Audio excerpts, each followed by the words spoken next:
Conjuror Community! Hey everybody, my name is Aaron Fisher and welcome to Afternoon Astonishments from Conjuror Community, the world's best magic club. This is the show where we dive into mind-blowing magic from some of the world's top magicians. Today I'm here with Alex, Adam, and Mike, and we're going to be talking about the amazing magic and legacy of the recently departed master magician, David Berglas. I knew you were going to say that. He's great, isn't he? I mean, we were all we knew he was getting older. David Berglas is really just one of the giants of magic over the last century, and he was still with us. He was even with us up to the point where I heard after we did an Afternoon Astonishments during the shutdown years ago, we did one on David Berglas, right, Alex? It's true. Yeah, we talked about the actual Berglas effect that he's really world famous for, and we did a deep dive on a lot of the techniques and the things he talks about with that to make that work. We really should link it right here. We'll put a link to that video right here, And what we heard was, one of the weird things about magic is it's a small world, and if you go spouting off about your heroes and magic on the interwebs, you can't be very surprised if one day you pick up the phone and it's Harry Lorraine yelling at you on the phone. I mean, those things happen to people. So you got to be careful what you say, because it's possible that people are going to know what you said. And it's a dangerous thing to have a microphone, right? So when we heard that David Berglas thought we got it right in the things we said about his magic and his show, we just thought that was a very, very touching thing. We're big fans of David Berglas, and today we have a couple clips. The Berglas effect, the card at any number, you'll find out all about that after you click Adam's magic link and watch that talk. But he did all kinds of things. He made miracles. He was really a pure effect guy. We'll talk about it a little more after we share this first clip. Sculptures before, and this is a miniature model of a light sculpture. Makes a nice paperweight, and as you can see, we have the name of the program on the side. But as you were kind enough to come over tonight, I thought I'd just have it inscribed to you. Let me just show it to you for a moment. There it is, and where you can look at it properly later. But if you'd like to bring it with you, we're going to go over there and have a quick drink.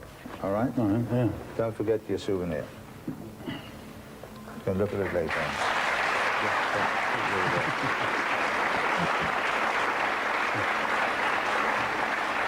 Let me put that down for a moment. Max, we'll leave that there for a moment, because I have quite a selection of drinks, so I'm not sure what you're going to have, but what I'd like you to do is actually come and stand on the other side of me here and take out quite a few of the bottles, put them on the table, just without even thinking about it. Just pick them up and some more, just quite a few. Fine. Okay? Right. I wish my pianist was here. I finished this lot. Right. Now, would you sort them in two halves? How many have you got altogether? 1, 2, 3, 4, 5, 6. That's easy then. Yeah. Let's sort them into two lots of 3. All right. Put those 3 there. Right. And those 3 there. Okay, How's fine. Now, if I can ask you to stand by the table just over here, right? Will you take one from each group and hand me one? Are you sure? Yes. Do I have to know what it is? No, not at this moment. I'll tell you because, well, it's easy to see. You've handed me, what is this, port. All right? Put that one down. Quite honestly, would you have said it was possible when I asked you to take all these drinks, right, to know which ones you'd pick beforehand? No. Seemed unlikely anyway. Yeah. All right. Then I asked you to divide them into 2 groups of 3. Again, neither you nor I could have possibly known which 3 you would have in either group. Right. Yeah. And then I asked you to pick up 2, and you could have picked up any 2. Right. And finally, I asked you to hand me 1. And again, it could have been any one. But you handed me port. Right. And of course, I knew that before we started. How did you do that, David? Are you impressed? Yes, I'm glad you're impressed. Yeah, that was your choice, and I knew it. It wasn't a premonition. I mean, I know what I'm doing. All right? You may not know what I'm doing, but I know what I'm doing. But I really did know that, seriously. So tell me how you did. How I knew? How you know? You don't believe me? I won't. I believe Now, you've been watching me do all kinds of I things, know, you're uncanny. and you have to take certain things on trust, right? All right. I mean, I'm telling you, categorically, I knew it would be port. Yes. What do you mean, yes? Yes, you knew, but how That's what I did you said. No, well, the only way I can prove it to you really is, you remember when we were over there, I said, I'd like to give you a little souvenir. Right, The souvenir is a miniature of one of these light sculptures, as you can see. right. Would you read the inscription on the side? This is engraved. Can you see that? Yes, it says the mind of David Berglas. That's the name of the program. On the Right. one side, we have Time Television logo. The other side, Channel 4. Channel 4, right. All right. Yeah. And I did tell you it was personally inscribed to you. Yes, that's right. engraved weeks ago. That's it. If you now turn it over and read the brass plaque that's underneath, just read it aloud. Would you do that? Oh, I'm not going to believe this. Nice and loud. To Max Bygraves, thank you for choosing the port in my television series. Oh, dear.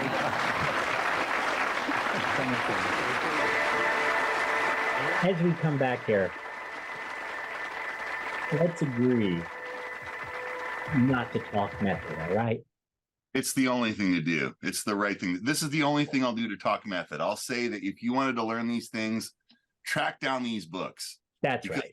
the things that he's talking about, the things that you're seeing him perform in this Afternoon Astonishment and the original one, they are described in these books. You can find methods for these things, but if you didn't know anything about anything, the only solution I could come up with looking at that thing is that they must have prearranged that thing, but that's not at all what the method is. It's really, really incredible. That's So the way I would have done it.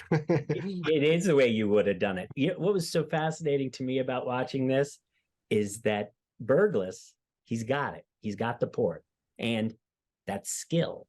That's another thing. He got the port. There's no setup there.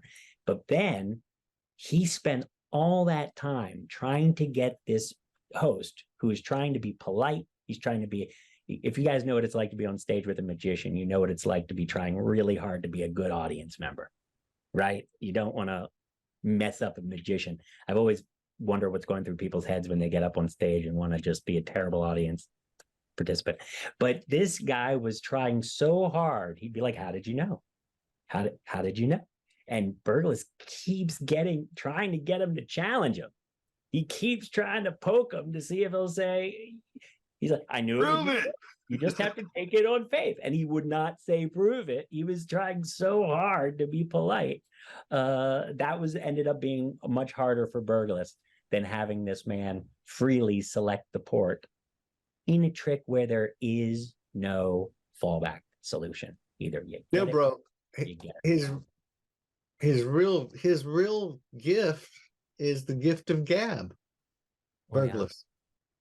I had a big insight about him this weekend, and we talked about this a little bit last time, but this weekend I was watching The Pigeon Tunnel on Apple, which is the John le Carré's last interview. And what he talks about is that he was raised by a con man, and that in England, if you learn how to talk right, if it's just like Pygmalion, My Fair Lady, if you learn how to talk right, if you learn how to dress right, if you learn how to say plausibly sound like you come from the higher class world, it's a place where you can get social mobility through that ability. And le Carré's point was that he was a person like that. He learned how to talk, he learned how to act, his dad wanted him to go to the right schools, and because of that, he was able to float upward in society. And just watching David Berglas and realizing that he was a refugee either during or just before World War II, he was a Jewish refugee from Germany or Eastern Europe someplace. They came to England, and he was living his entire life in that same mode of thinking that John le Carré, David Cornwell, lived. He was a spy his whole life. He didn't talk about where he was from. He was a man of mystery. And so he had the voice, he had the dress, and he was a real mountebank. You know what I mean? Is that covered in the book, in the Berglas book? No, I heard about this. I was told about this on the telephone because he didn't talk about this. It was a secret, essentially. He's a man of mystery, literally. Yeah. He wants you to be guessing at every stage. So He he was running from the Nazis, and he where did he end up? England, and he became an English magician and blended in so that he could perform at the high end of society without having any of his parentage questioned, stuff like What that. about his name? Is that his actual name? Well, I don't think that's his original name. I think it probably was a different language. Hmm. You know how magicians are, Adam. There's a lot of stage names kicking around. But I just think it's part of being a mountebank. When we talk about Mellini showing up and performing for royalty, knowing how to get along is a big part of it. And in England, you know, Adam and I once met a famous English magician who we're not going to name today.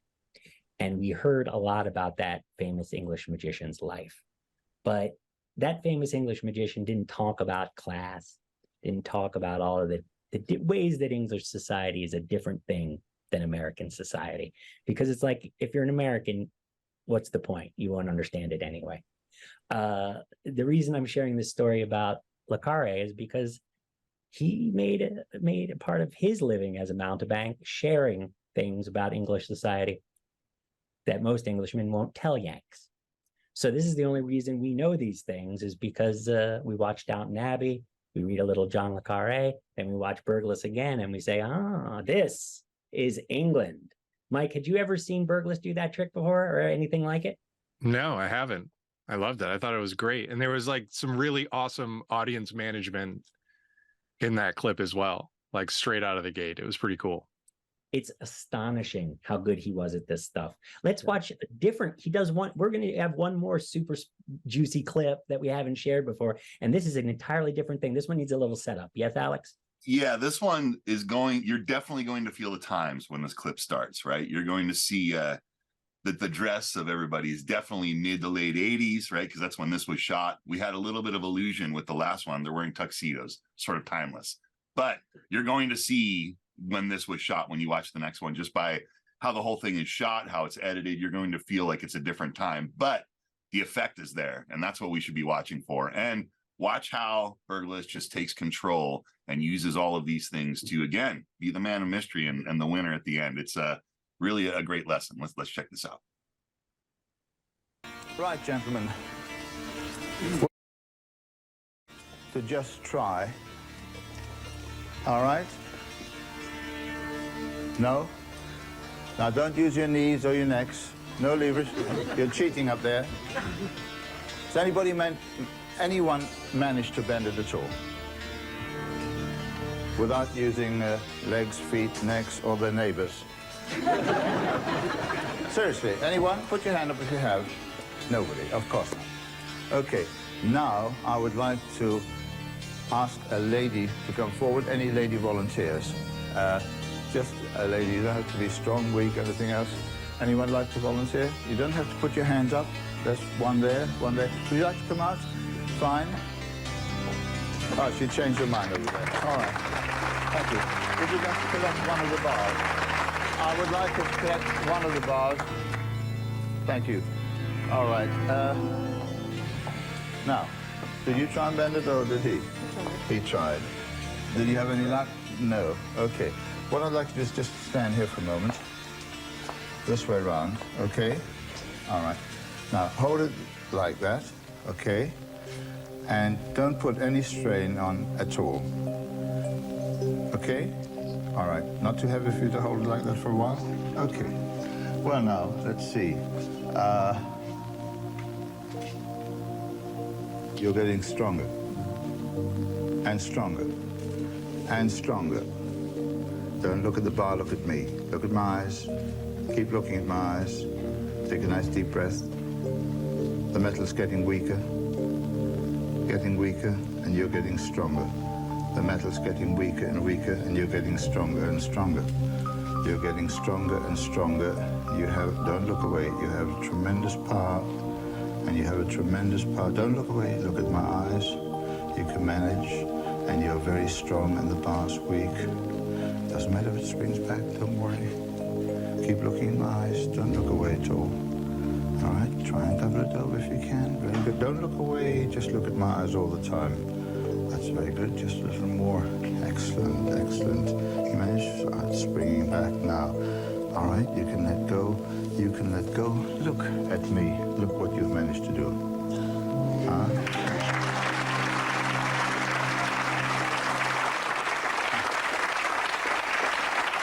You try and straighten it now. No, of course you can't. But a few strong men there. Ask one of the men who's tried one before to see if he can straighten it, all right? Give a big round of applause for them.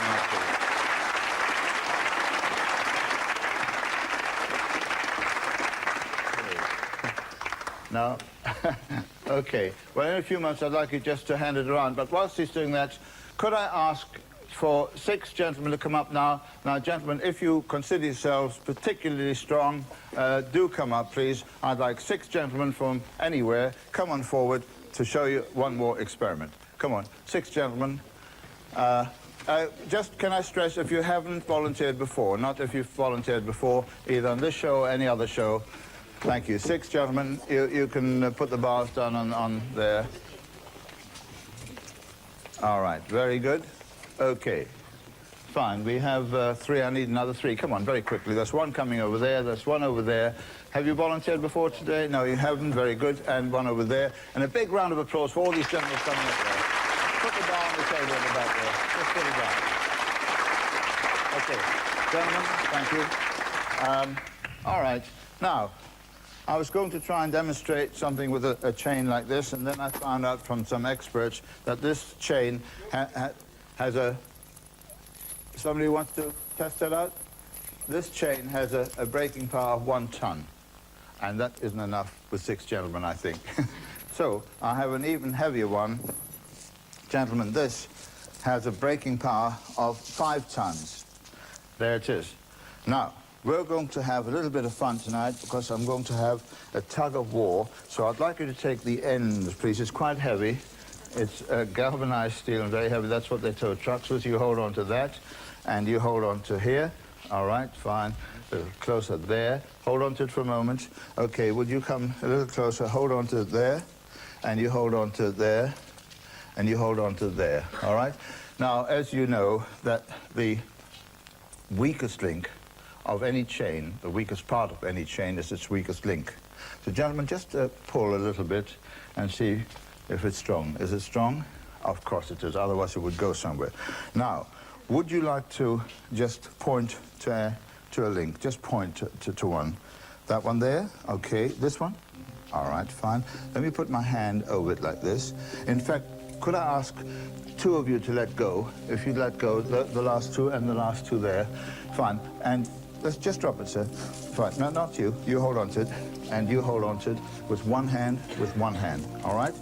The link you pointed to on one hand, I'm going to just ask you to hold it a little bit higher, and this is what happens.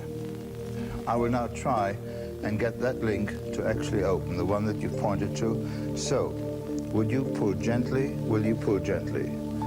Not too much yet, please. Pull a little more. Stop. I forgot to put the fluence on. A little joke, not a good one, because I wasn't ready. And we'll just twist it around a little bit more like this, make it a little more comfortable for me. Around there. Okay, hold on to it tightly now. Okay, quite seriously now, would you pull gently? And I could feel it going, and it's opening. And it's opening. Now, don't pull any more, otherwise you'll pull it right open. And I think you might be able to see that it really has pulled it open there. What I'd like you to do is to examine that chain, gentlemen. I'd like you to examine this chain, and any one of you examine this link. Go ahead, have a look at it, because it's just an ordinary link that's come apart. That's possible, see? Just incredible. Tell these people what you were just saying to me. We were freaking out. I mean, I was feeling like a kid, watching it. Makes me feel like I'm watching magic. Alex, tell these people what you were just chatting to me. Just that he's so amazing. I mean, it's just because he's presenting this thing in a way that it just seems so real. But the reality is that this is like totally a practical thing. Like when you figure out what the method is, if you go down and chase these books down, there's a method for this, right? It's in the book because he wanted to divulge all these things before he passed. He wanted to give away his secrets so that he could do what he did. stand on the shoulders of giants, right? He wanted to make sure that we all have the ability to do that too, that we have his method so that we can elevate and bring magic to the next place. And it's, you know, he's a real magician. And He's this a real thing, magician now. this is proof of it. He's a real magician because there's nothing happening. But if you look at his body language, you look at the way he's communicating, he's clearly using his mind and his powers to bend that metal and to work this metal. And what would you, there's nothing else to think but that. And that is the proof in the pudding. He's a real magician. He made me believe it. He seems very effortless. Have you ever seen a person on stage get so much done while not looking like he's doing a show? Does he teach any of that? Is any of that discussed in the Berglas books of the metal bending? Absolutely. Yeah. Yeah. But you got to chase those books down. The problem is, though, and this is, look, I think, and this is something I think Berglas knew better than anyone. The amount of the methods, they're real methods, they're practical. But Berglas, you know, there's some magicians are working from a presentational place. Some magicians are storytellers. Some magicians work up through technique and method and misdirection and things like that. And it's their mode of seeing the world. Berglas is perhaps the best example of a magician who goes straight for the effect. And in a lot of ways, he skips the method entirely. So you're going to read the book and you're going to see the method, and then you're going to realize in a lot of cases, you don't know anyone, much less yourself, who would have the secret superpower to take advantage of this method. Like in most cases, it's not the kind of thing that sleight of hand practice will get you there, or any amount of practice will get you there, because what's required is nerve, a certain amount of chutzpah that is superhuman. And honestly, it's as closest thing as I've ever seen to a superpower in and of itself. Adam? Yeah, no, I agree. Totally agree. Most of the methods, when you look at Berglas, they're simple. It's what you're saying, Aaron. They are as simple as can be. Then it comes down to being the performer that can take such a simple idea and make it seem impossible. And that's the gift. That's what you're really zeroing in on with that laser focus, is that it's pointing to that, is that he's able to make these things look miraculous when there's nothing there. Or make people believe in them. I mean, there's so little there. It's amazing what you learn watching Berglas, if you're a magician, is how much of whatever you have to do to make a trick work is what invests you with the confidence to sell it to an audience. When Berglas is doing it, there's not, whatever's making the trick work would not make you feel confident. He puts it out there in such a way, there is no method. It's just pure, it really is mind control. Yeah, he's on a tightrope without a net. That's how he prefers it, right? That's how he preferred to live his life, I would imagine, right? I mean, you have to really get something out of that to do that, to get there and do that on the stage. Well, you're gonna go ahead, Al. I think when he's in that moment and he has the ability to make them feel like there's a free choice, or make them go down the path that he's choosing for them to go down, when he's crafting that in real time, I think that's where he gets his juice, right? That's what he gets out of it, is that he's able to be in that situation and be the guy that's doing that thing. So there's no other way to do that. You have to cultivate that in real performance to be on that high wire, to do that thing in that moment. And that's where he feels at home. Clearly, it's beautiful. And again, what a lesson, right? It really is, because, he's comfortable with doing things based on nerve and confidence and chutzpah that I can't name another magician I've known that would go on national television. And as a magician, he's taking chances. As a magician, there's one. I think that there's one, and I would say that both of them would say that he's a student of his, and I think Darren Brown's doing a lot of the same kind of thing that Berglas was doing. But it's not like it's a club. It's not like it's a layer of the magic community. We're talking. No, he's the guy. You're right. Yeah, he's the guy. Yeah. To me, it's always interesting to get Mike's take on some of these things, because I just wonder what I would have thought of this 10 years, 20 years ago. Mike, what did you think of that? Well, it totally fooled me for starters. But the thing that I kept noticing as I was watching both of these videos is that he's simultaneously super intense and relaxed, right? Like, and it's not even like he's striking a balance. He is both of those things completely. And that's blowing my mind almost more than the trick that I didn't know how he did it, is that his presence and his persona is like, his audience members were super at ease, but he was also super intense. But it wasn't like he was straining his mind to bend this bar, but he still had a high intensity there. And I thought that was super cool. You will never find magic books. If you like magic books and you're looking for the best trick for your show, and you want the best stand-up stuff, and you see some of the stuff and you go get these books. If most people that I hear from who get these books are and looking with that mindset are extremely upset. They're extremely upset. There's not a single method or trick that they could do, would feel comfortable doing. But the lessons you get about what makes magic, reading those books, watching Berglas, and understanding how those things go together, not so you can necessarily do those tricks, but so you can figure out what your magic combination is, are amazing. But man, people get upset when they read these books. I just heard it last week. John Armstrong said something during his lecture about it. I guess that's what I was thinking of. I guess he was frustrated with. Well, a lot of people are frustrated with the methods in those books.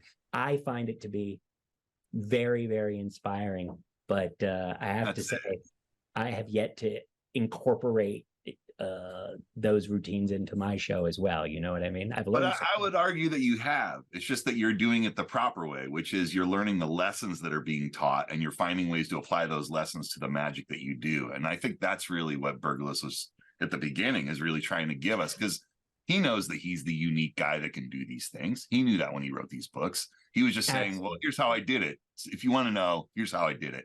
But good luck. But look at what I did, right? He did blindfolded trips through London in cars. He did blindfolded airplane trips. You know, I mentioned this before. His method for vanishing a grand piano in a ballroom, I've never read a 2-page trick description and then just sat there with my mouth open. That's what this book is. It's full of all of that. Right? All of those big stunts that he did and all the TV pieces, it's all in here, but it's a little bit harder to find. But if you can find it and you're into this thing, it's invaluable. There's just so many lessons as you go through the thing, because he's a one of a kind, a very unique thinker, and his way of seeing how magic is possible is really something else. I remember reading something about him that blew my mind. He said that he didn't have a lot of money as a young person, but he wanted to learn magic. And the way he learned magic was he just would buy the catalogs, right? He would buy the magic catalog and he would go through every trick and he would see how many methods he could come up with for each effect that he read in a magic catalog. Good. Yeah, that's pretty good. What a great exercise. What a great exercise. So cool.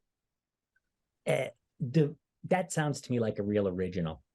When we think of Jimmy Grippo, when we think perhaps Idini, when we think of Berglas, we're thinking of guys that didn't learn how to do this from anyone. They maybe saw a magician somewhere and went home and built it from scratch, which includes reinventing the wheel many times over, you know. The second book, which we should mention as well, in that first book, which I was fortunate enough to pick up 20 years ago too, Alex, has got several pages in the end on the Berglas effect, on the Berglas effect, the version of card at any number, which has all the specific miracle class conditions that make it the Berglas effect. That one making people angry. The whole second book by Richard Kaufman that he worked on several years ago, it came out now, is all about the card trick, all about the Berglas card material. And it was such a labor of love. I really have to give Richard kudos on this one. It's a hard book to read because it's astonishing that anyone could make what Berglas was doing read so easy. It's really the most astonishing thing ever, and it's a powerful book on card magic. But again, make sure that you're ready to buy it as a growth stock, not because you're going to be doing a trick from it next week. You may find it to be more confounding to you than that. You know, it's really astonishing. Let's all remember to think about David Berglas. When you see a great magician, sometimes you don't even have to know how it works. You don't have to look up the secrets. You don't have to read the book. Just to think about what it tastes like, what it feels like, how it makes you feel, and to understand that your own magic, the effect of your own magic, is a flavor. It's a taste. It's just like that. It's a smell. It's how does it make you feel? How do you want to make your audiences feel? What matters to you? And in a lot of cases, I think that's the greatest lesson. And I believe it's possible that if David were here, he might agree that the effect of what he was doing holds the greatest lesson he could teach us about our magic. Rest in peace. Rest in peace. Thanks for joining us today. Appreciate you being here. If you feel like it, give us a follow or a subscribe. We would really appreciate it. It helps us with the YouTube algorithm, and you'll also be notified when we go live next time for Afternoon Astonishment, which is only in a couple of days. Okay, thanks for showing up. We'll see you soon. Afternoon Astonishments.